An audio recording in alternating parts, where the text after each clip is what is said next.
बिस्मिल्लाहिर्रहमानिर्रहीम। सामीन कराम, आज हम बच्चा खूबसूरत पैदा होने का एक खूबसूरत कुरानी अमल आपकी खिदमत में पेश करने की सआदत हासिल करते हैं। हर एक की ख्वाहिश होती है कि मेरा बच्चा खूबसूरत हो, खूबसूरत पैदा हो। ये ख्वाहिश होनी भी चाहिए। मर्दों की भी यही ख्वाहिश होती है, औरतों की भी यही ख्वाहिश होती है। तो उसके लिए एक कुरानी अमल, जब खातून प्रेग्नेंट हो जाए, उम्मीद से हो जाए, हामिला हो जाए, तो इसके बाद बावुज़ू सूरह यूसुफ को बिस्मिल्लाह के साथ लिखें।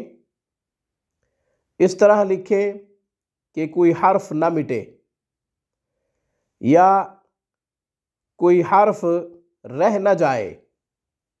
लिखकर तावीज़ बना के औरत के गले में डाल दें।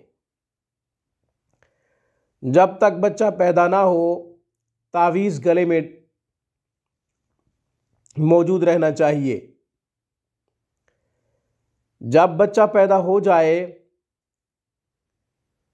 तो इंशाअल्लाह जब आप बच्चे को देखेंगे तो बहुत खूबसूरत होगा। तावीज़ उतारना कब है? तावीज़ उतारना उस वक़्त है जब आपको कंफर्म हो जाए कि अब बच्चे की पैदाश होने वाली है। बच्चे की पैदाश से पहले तावीज़ उतार देना है। फिर ये तावीज़ धोकर पानी किसी पाक जगह पे गिरा दे। ये तरीका है, इसके मुताबिक आप अमल करें, इंशाअल्लाह बच्चा खूबसूरत पैदा होगा। आज की वीडियो में बस इतना ही। रूहानी परवाज़ को सब्सक्राइब कीजिए। हमारी तमाम वीडियोस की अपडेट हासिल करने के लिए घंटी के बटन को दबा दीजिए। अस्सलामु अलैकुम वरहमतुल्लाहि वबरकातुहू।